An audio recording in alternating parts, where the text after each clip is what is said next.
What up, y'all? It's your boy, Mr. Downtown Ray Mel, and you're listening to the Entertainment Report on iHeartRadio, live from Dubai for Friday, September 28th, 2018, delivering some major stories and trends going on in the world of entertainment and beyond. You can follow the show on Facebook, Twitter, or Instagram, facebook.com/Entertainment Report with Ray Mel, that's RAYMELO, on Twitter at The Enter Report, or on Instagram at The Entertainment Report. You can listen to the show anytime you want on iHeartRadio. Just go to iHeart.com or your iHeart phone app, search for the Entertainment Report, and it'll take you to the page. Sophie Turner's powers have made her unstable in the first trailer for the upcoming X-Men sequel, Dark Phoenix. The clip released Wednesday night focuses on Turner's X-Men team member Jean Grey, who appears to be slowly turning into a villain as she struggles to maintain her power and her sanity. Professor X, played by James McAvoy, and Mystique, played by Jennifer Lawrence, are unable to help Jean, forcing her to seek advice from series antagonist Magneto, played by Michael Fassbender. Jean's X-Men partners, including Cyclops, played by Ty Sheridan, are also unable to get through to Jean, who is seen flipping over police cars and taking down helicopters. Magneto says, "I've seen evil, and I'm looking at it now." The trailer also offers a glimpse at Jean's dark childhood, along with the mysterious character played by Jessica Chastain, who approaches Jean inside a church. Dark Phoenix, written and directed by X-Men franchise producer Simon Kinberg, is set to arrive in theaters on February 14th. Nicholas Hoult, who plays Beast, Evan Peters, who plays Quicksilver, Alexander Shipp, who plays Storm, and Cody Smith-McPhee, who plays Nightcrawler, also star in the movie. Dark Phoenix is based on the classic X-Men comic book series, the Dark Phoenix saga, that involves Jean Grey inheriting the power of the Phoenix Force, making her more powerful and dangerous than ever before. Mary Elizabeth Winstead and Janice Smollett-Bell have been cast in DC's upcoming female superhero team-up film, Birds of Prey, starring Margot Robbie as Harley Quinn. Winstead has been cast as Huntress, with Smollett-Bell as Black Canary. Huntress and Black Canary will be teaming up with Harley Quinn in the film to take down a crime lord in Gotham City. DC Comics characters Cassandra Cain and Renee Montoya will also reportedly be joining the Birds of Prey team. Huntress will be portrayed in the project as a former mafia princess who turns into a vigilante after her family is killed during a mob hit, Variety reported. Black Canary in the comic books is a highly skilled street fighter who can unleash an ultrasonic scream. Birds of Prey is set to be directed by Kathy Yang, based on a script by Christina Hodson. The film is set to be released on February 7th, 2020. Yang is a former Wall Street Journal reporter who made her feature film debut at the Sundance Film Festival with Dead Pigs. She will be the first Asian woman to ever direct a superhero film. Robbie first portrayed Quinn, a Batman villain who is the girlfriend of the Joker, in 2016's Suicide Squad. The actress is producing Birds of Prey alongside Sue Kroll and Brian Unkeless. Winstead is best known for starring in 10 Cloverfield Lane and in FX's series Fargo. Smollett-Bell is best known for her starring in HBO's True Blood and WGN America's Underground. Bruce Dern has signed on to take over the late Burt Reynolds' role in Quentin Tarantino's Once Upon a Time in Hollywood. Dern, a longtime friend of Reynolds, who starred alongside him several times, is taking over the role of George Spahn, the rancher who in real life owned the ranch where Charles Manson lived with his followers in the 1960s. Reynolds had been signed on to play the role and attended a table read with his co-stars prior to his September 6th death. Once Upon a Time in Hollywood stars Leonardo DiCaprio will star as former TV star Rick Dalton and Brad Pitt as stunt double Cliff Booth. Dern, a two-time Oscar nominee, is currently in Spain filming a movie called Remember Me. Once Upon a Time in Hollywood is scheduled for July 26, 2019 release. Big Little Lies star Alexander Skarsgård may return in Season 2. The 42-year-old Swedish actor hinted at the possibility on Wednesday's episode of The Tonight Show starring Jimmy Fallon after he was spotted on the set of the HBO series. He confirmed, "I was on set, yes. I can't disclose what I did on set." Skarsgård plays Perry Wright, the abusive husband of Celeste Wright, played by Nicole Kidman, who was killed off in the Season 1 finale. Meryl Streep will play the character's mother in Season 2, leaving the possibility of flashbacks. Skarsgård teased, "Maybe I was acting. I might have been just moral support. I might have made coffee for the ladies. I might have helped Meryl Streep with her acting. Not help, but just give her a little pointers. Fine-tune it a bit." Big Little Lies is based on the Liam Moriarty novel of the same name and stars Kidman, Reese Witherspoon, Shailene Woodley, Zoe Kravitz, and Laura Dern. Streep will portray Mary Louise Wright in Season 2. Dern told Entertainment Tonight in February, Reese and I were just thinking she would be so amazing in the role. We didn't think we'd get her. The character was written for her, and we wanted her. She also said, it really is her standing up and going, I support you as women, I believe in you. I think that's a big statement for her. We're determined to give her an extraordinary experience. Witherspoon announced in August that filming was complete on Season 2. She confirmed on The Tonight Show this month that the season will feature a scene where she throws an ice cream cone at Streep. Robin Wright's Claire Underwood assumes the mantle of the President of the United States following the death of her husband, Frank Underwood, in a new teaser for Netflix's upcoming sixth and final season of House of Cards. The clip released by Netflix on Twitter Thursday features Claire giving a speech about her first 100 days as president where she addresses Frank's death. Claire starts speaking to the viewers directly, a signature occurrence on the series detailing how she really feels. Claire says, here's the thing, whatever Francis told you the last 5 years, don't believe a word of it.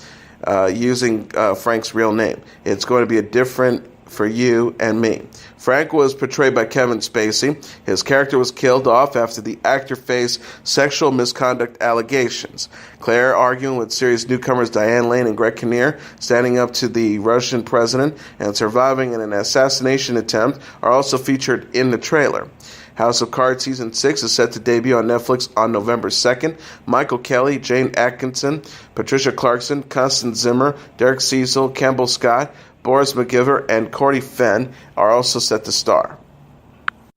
Amazon has posted on Twitter the first poster for the upcoming original series The Boys, which recreates cover art from the first issue of the original comic book. The poster, like the comic book cover, features stars Carl Urban, who plays Billy Butcher, Jack Quaid, who plays Wee Huey, Karen Fukuhara, who plays the female, Les Alonso, who plays Mother's Milk, and Tomer Captain, who plays Frenchie, standing in a circle together in front of a red sky while looking down. The Boys is being adapted from the comic book series of the same name by Garth Ennis and artist Derek Robertson about a group of CIA operatives who keep reckless superheroes in check. The poster was released on Wednesday. The show from Supernatural creator Eric Kripke is set to arrive on Amazon's Prime Video streaming service in 2019. Seth Rogen and Evan Goldberg, who previously adapted Ennis' Preacher for AMC, are serving as executive producers. Rogen says, I'm thrilled to have been a part of bringing another one of my favorite comic books to life. I think you'll dig #The Boys. Free-to-play online multiplayer shooter Fortnite has gotten into the Halloween spirit with the release of Season 6 on Thursday, offering new areas to explore in the game alongside new cosmetic items. Season 6, which introduces the Darkness Rises theme to the Battle Royale title, turns Fortnite's map into a much darker setting and adds a floating island where the Loot Lake was originally located, a haunted castle, and new corrupted areas. The floating island was teased by developer Epic Games in a Twitter Thursday in a cinematic trailer that features the island ascending into the sky. Players who purchase the game's Battle Pass will be able to carry pets around with them, including a dog, lizard, and a tiny dragon. The pets appear to be cosmetic items that will appear on characters and will not affect gameplay. Other Season 6 additions includes a new outfit that allows players to transform into a werewolf and the introduction of Shadow Stones that offers advantages and disadvantages when consumed. The Shadow Stone will give the players perks such as faster movements, the ability to go invisible while standing still, and the ability to phase through objects for 45 seconds while also making players easier to spot. Idina Menzel and Christian Chenoweth will reunite in an upcoming Wicked concert special. Menzel and Chenoweth, who originated the roles of Ephihabia and Glinda in Wicked on Broadway, will host and perform A Very Wicked Halloween, celebrating 15 years on Broadway on NBC, the network announced in a press release Thursday. A Very Wicked Halloween will film in the Marquee Theater in New York and air on October 29th. The TV special will honor Wicked's lasting cultural impact and also feature Ariana Grande, Pentatonix, the present Broadway company of Wicked, and other performers.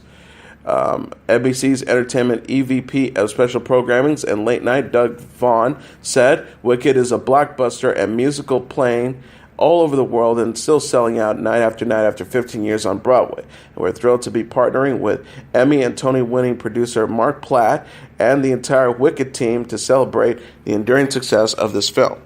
He also added, we are especially excited to have Idina Menzel and Christian Chenoweth reunite along with big guest stars in front of an audience in costume, hopefully to celebrate the Halloween season. NBC confirmed the news on Thursday's episode of The Today Show. Host Carson Daly announced, we're heading back to the magical land of Oz, celebrating 15 years on Broadway. Very cool, a tribute concert. Wicked is based on Gregory Maguire's novel of the same name and feature music and lyrics by Stephen Schwartz. The musical premiered on Broadway on October 30th, 2003. Rashida Jones is a first-time mom. E! News reported Wednesday that the 42-year-old actress quietly welcomed a son with Vampire Weekend singer Urza Cohen in August. People confirmed Jones gave birth to a baby boy August 22nd in Los Angeles. The birth certificate shows the couples named their son Isaiah Jones Coney. Jones and Coney were first linked in January 2017, but have kept their relationship out of the spotlight. Jones, who's the daughter of music producer Quincy Jones and actress Peggy Lipton, discussed the importance of privacy in an interview with Porter Magazine published in May. The star says, I'm pretty fierce about my privacy. I've made career choices to protect it. She explains, I stopped going after big movies because what comes with it is that they want you to be as famous as possible. I don't have the constitution to battle that. Jones is known for playing Karen Filippelli on The Office and Ann Perkins on Parks and Recreation. She presently portrays the title role of Angie Tribeca, which premiered its 4th season on TBS this season. Lady Gaga and Bradley Cooper's first single from the soundtrack of the upcoming film A Star is Born was released Thursday with an accompanying music video. The song Shallow features Cooper and Gaga singing as their characters from the film, country rock star Jackson Maine and waitress-turned-singer Allie. A music video for Shallow was posted Thursday to Lady Gaga's YouTube channel. The song was written by Gaga, Mark Ronson, Anthony Razzamando, and Andrew Wyatt. A Star is Born, which marks Cooper's first turn as a director, is set to open on October 5th. Childish Gambino, the rapper son of actor Donald Glover, has postponed the remainder of his This Is America tour due to an injury. Gambino has pushed back a number of concert dates until December, starting with his performance at the Bridgestone Arena in Nashville that will take place on December 2nd. The rapper will now be performing at the Pepsi Center in Denver on December 4th, at the Rogers Arena in Vancouver December 7th, at the Oracle Arena in Oakland on December 11th, and the SAP Center in San Jose on December 12th, at the Gila River Arena in Phoenix on December 15th, and at the Forum in Los Angeles on December 16th and 17th. Purchase tickets will be honored for the new dates. Gambino is still expected to appear at the Voodoo Music and Arts Experience in New Orleans on October 27th. Gambino has also canceled a number of dates, including previously scheduled appearances in Seattle and at the Austin City Limits Music Festival, which begins on October 5th. Refunds for the Seattle concert will be given at the point of purchase. Avril Lavigne sings about survival on a serene beach in the new music video for her latest single, Head Above Water. The clip released Thursday on Lavigne's 34th birthday represents the singer's first music video in 5 years. Lavigne wears a flowing white dress in the video as she performs in Iceland among rocky landscapes and a deep ocean, which she falls into. Lavigne sings in the chorus, God, keep my head above water, don't let me drown, it gets harder. I'll meet you there at the altar as I fall down to my knees, don't let me drown, drown, drown. Lavigne posted her thoughts on Twitter on the video, thanking those who helped her craft the visuals and the songs. She said, It makes my heart so unbelievably full to premiere the hashtag Head Above Water music videos for you all today on my birthday. From the very first day I started writing this song, I have been inspired in gathering visuals and imagining what the music video could look like. Lavigne, who has remained away from the spotlight since 2014 due to her battle with Lyme disease, previously said that she came up with Head Above Water during an extremely challenging time. She says, "The first song I am choosing to release is called Head Above Water. It is also the first song I wrote from my bed during one of the scariest moments of my life. I had accepted death and could feel my body shutting down. I felt like I was drowning, like I was going under the water, and I just needed to come up in the air."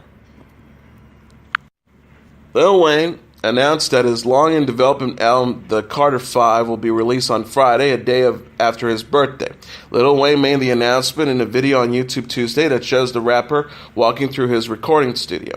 There was speculation that The Carter 5 might be released sometime in September. The album has been in development for 7 years, following the release of The Carter 4 in 2011. Wayne says in the clip, "I hope you guys love this album. With this album, I've always given y'all all of me, but with this album, I'm giving you more than me." The video also includes the cover to the album, which features Wayne as a child next to his mother. The Carter 5 will be released a day before Kanye West's next album titled Yandhi, which will arrive on Saturday. And now let's take a look at what happened on this date in entertainment history. On this date in 1901, Ed Sullivan, who will become the host of the longest-running TV variety program, The Ed Sullivan Show, is born in New York City. During the peak of its popularity in the 1950s and 60s, Sullivan's program showcased a wide range of entertainers, including Elvis Presley, the Beatles, Rudolph Neier, and Jerry Lewis and Bob Hope. Sullivan worked as a newspaper reporter and columnist in New York during the 1920s and 1930s and also hosted and produced vaudeville shows and benefits. In 1948, he became the master of ceremonies on a weekly TV variety show dubbed The Toast of the Town. In 1955, the program, which aired Sunday nights on CBS, was renamed The Ed Sullivan Show. Although Sullivan was often awkward and self-conscious on camera, he was a hit with an audience, and his program had broad appeal. In addition to big-name entertainers, the show also featured animal acts, athletes, comedians, dancers, and opera singers, along with such regulars as Topo Gigio, a mouse puppet with an Italian accent, and a ventriloquist named Signor Wentz. Notable moments in the history of the Ed Sullivan Show included the broadcast on January 6, 1957, when Elvis Presley appeared on the program and the cameras shot him from the waist up because of his gyrating hips, were considered too scandalous for the family television. On February 9, 1964, more than 70 million viewers tuned in to the show for the American TV debut of the Liverpool-based rock quartet The Beatles. Sullivan was also notable for featuring African-American performers on his show. According to the Museum of Broadcast Communications, at a time when virtually all sponsors balked at permitting black performers to take the stage, Sullivan embraced Pearl Bailey over the objection of his sponsors. He also showcased black entertainers as diverse as Nat King Cole, Leonette Price, Louis Armstrong, George Kirby, Richard Pryor, Duke Ellington, Richie Havens, and the Supremes. The Ed Sullivan Show was canceled in 1971. Sullivan died of cancer at the age of 73 on October 13, 1974. In 1967, CBS renamed the Billy Rose Theater, from which Sullivan broadcast the show, the Ed Sullivan Theater. Since, from 1993 to 2015, David Letterman hosted his late-night talk show from the Ed Sullivan Theater, which is located at Broadway and 53rd Street in Manhattan. Also on this date in 1991, jazz trumpet legend Miles Davis dies at a California hospital at the age of 65. In an era when a pop star like Madonna is labeled chameleon, merely for risking an occasional change in clothing and hairstyle, our vocabulary may no longer be adequate to describe the nature of an artist like Miles Davis. In a career that spawned parts of 6 decades, Miles Davis didn't simply evolve as an individual musician. He drove the very evolution of the art form he worked in, pulling much of the jazz world along with him as he moved on from one sound to the next with utter disregard for the critical or popular reaction. And though the reception to some of the directions Miles Davis took was strongly negative, it never kept him from pursuing new ones. As he once said to himself, "I have to change. It's like a curse." Miles Dewey Davis III was given his first trumpet on the day he turned 13, and by the time he was 15, he was carrying a card member of the local musicians union in St. Louis, Missouri. He left St. Louis for New York City in 1944 to pursue a degree in music at Juilliard, though he immersed himself in the world of professional jazz while still receiving his classical training. In the clubs on 52nd Street in post-war Manhattan, a new sound was being born, and Miles Davis had a hand in its creation. As a member of Charlie Parker's quintet in 1945, Davis played on some of the earliest recordings made in the hugely popular style that became known as bebop. But by 1948, he was leading his own quartet on the first of many departures from the jazz mainstream. First came cool jazz, a highly cerebral and highly unpopular style that nevertheless sparked a whole new movement. Then came hard bop, a style he developed in the mid-1950s after several years lost in the early part of the decade due to heroin addiction. The decade that followed was the period of Davis's greatest popularity, a period during which he not only continued to break new musical grounds on albums like Miles Ahead 1957, Kind of Blue 1959, and Sketches of Spain 1960, but also managed to introduce the world to many other jazz greats he employed as sidemen: John Coltrane, Red Garland, Cannibal Adderley, Wayne Shorter, and Herbie Hancock. From the mid-1960s onward, the rate of Davis's evolution only increased as he went through periods of experimentation with rock and funk, among other new sounds. In a career that spanned parts of 6 decades, it seemed the only direction Miles Davis refused to look for inspiration was backwards.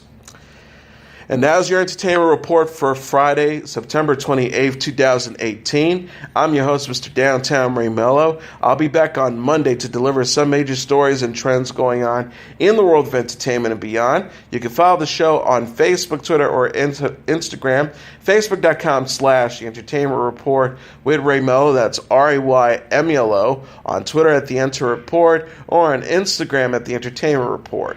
You can listen to this episode or any previous episodes of The Entertainment Report anytime you want on iHeartRadio. Just go to iHeart.com or your iHeart phone app, search for The Entertainment Report, and it'll take you to the page. Everyone have a great weekend. Good night, and God bless you all.